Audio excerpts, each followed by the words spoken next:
வணக்கம் பெயிண்ட் நண்பர்களே, நீங்கள் பார்த்து கொண்டிருக்க இந்த வீடியோ மூலியமாக சுத்தம் பண்ணிகிட்ருக்காங்க. இதில் வந்து வெல்டிங் ராடு அடிக்கும்போது அதில் வந்து கருப்பாக புகை மாதிரி ஒரு படம் இருக்கும். அதை நம்ம சுத்தம் பண்ணி எடுத்து விட வேண்டும். அது பிறகு தான் அது வந்து பிதுங்கி நிற்கும்போது நம்ம அடிக்கும்போது அந்த ஒரு ஃபினிஷிங் நிலை வந்து வராது சுத்தமாக. அதுக்காக தகடு கொண்டு வால் தகடு கொண்டு சுத்தம் செய்து விட வேண்டும். சுத்தம் செய்த பிறகு தான் நம்ம பெயிண்ட் அடிக்க வேண்டும். அதுக்கு பிறகு ஒரு எமரி சீட்டு, ரோல் எமரி பயன்படுத்தி ஒரு ஒரு நைஸாக ஒரு சீட்டு ஒன்று போட்டுக்கொள்ள வேண்டும். ஏன்டா அப்போ தான் பெயிண்ட் நல்லபடியாக பிடிக்கும். கொஞ்சம் டஸ்ட்டு ஏதாவது இருந்தால் கூட அது ரிமூவ் ஆகிடும். அதுக்காக தான் நம்ம அதை பயன்படுத்திக்கிறோம். ஃபுல்லாகவே கேட்டு. ஏன் அந்த கேட்டுக்கு நம்ம வந்து சிங்க்ரோமெண்ட் அடிக்கிறோம், இது எப்பாக்சி பிரேமர் அடிக்கலாம் இல்லையா அப்படிங்கிற ஒரு கேள்வி வரும். ஆனால் எப்பாக்சி பிரேமர் அடிக்கணுங்கிற அவசியம் தெரியல. ஏன்னா இது இன்டீரியர் ஒர்க்குக்கு உள்ளே வருது. எல்லாமே மாடி வீட்டுக்கும் உள்ளே வர்றதுனால கவலைப்பட வேண்டியதில்லை. ஏன்னா தண்ணி அதிகமாக லீக்கேஜ், வாட்டர் லீக்கேஜ் இது மாதிரியான பிரச்சனைகள் இருக்கும்போது வெளியில் அவுட்டரில் கேட்டு கிடக்கும்போது அதெல்லாம் பார்த்திங்கனாக்கா ரொம்ப அடிக்கடி மழையிலையும் தண்ணியிலையும் சந்திக்க வேண்டிய நிலைமை இருக்கும். அதனால் நம்ம எப்பாக்சி பிரேமரை பயன்படுத்தலாம். ஆனால் இல்லை உள்ளேயே நம்ம பயன்படுத்த போகிறதுனால தண்ணி அதிகமாக அதில் லீக்கேஜ் இருக்காது. அதனால் இதுவும் பார்த்திங்கன்னா எம்ஆர்எஃப் பெயிண்ட் தான் நம்ம யூஸ் பண்ணியிருக்கோம்.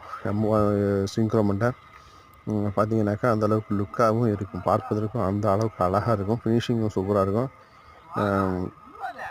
வெளிலேருந்து பார்த்தீங்கன்னாக்கா இந்த அவுட்லுக்கு அந்த மாதிரியான இருக்கும். பாருங்கள், இதான் அடித்த ஃப்ரேமு எந்த அளவுக்கு இருக்குது அப்படிங்கிறத பாருங்கள். இன்னொரு ஃப்ரேம் பாருங்கள், இது எவ்வளோ அழகாக இருக்குது பாருங்கள், நீட்டாக இருக்குது. வேலை வந்து இந்த மாதிரி சுத்தமாக செய்யணுன்னா இந்த மாதிரியான யுக்தியெல்லாம் நம்ம கையாண்டே ஆக வேண்டும். பாருங்கள், எம்ஆர்எஃப் பெயிண்ட் தான், நல்லா பர்ஃபெக்டாக இருக்குது, அடிப்பதற்கு நல்லா இருக்குது. அதிகமான கவரேஜும் கூட, நல்ல ஏரியாவும் அதிகமாக கொடுக்குது, தரமான பொருளாக இருக்குது.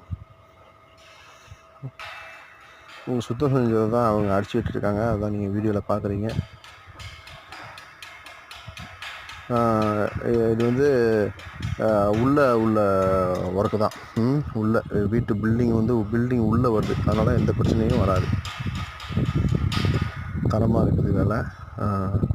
இதை ஃபுல்லாகவே ஃப்ரேமை ஃபுல்லாக அடித்து முடிச்சிட வேண்டியதுதான் இன்றைக்கி. இதை அடுத்தது பார்த்திங்கன்னா நம்ம சில்வர் அடிஸ் அடிக்கிற மாதிரி இருக்கும். சில்வர் அடிஸ் அடிக்கும்போது இன்னும் பல இருக்கும், நல்லா அழகாகவும் இருக்கும், பார்ப்பதற்கு அழகாக இருக்கும்.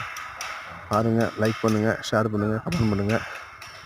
நம்ம வீடியோ சேனலில் பார்க்குற அனைத்து அன்பு உள்ளவங்களுக்கும் நன்றியை தெரிவித்துக் கொள்கிறேன்.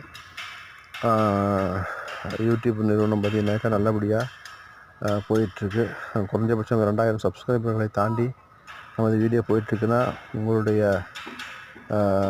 வாழ்த்துதலுக்காக நன்றியை தெரிவித்துக் கொள்கிறேன். Thank you friends.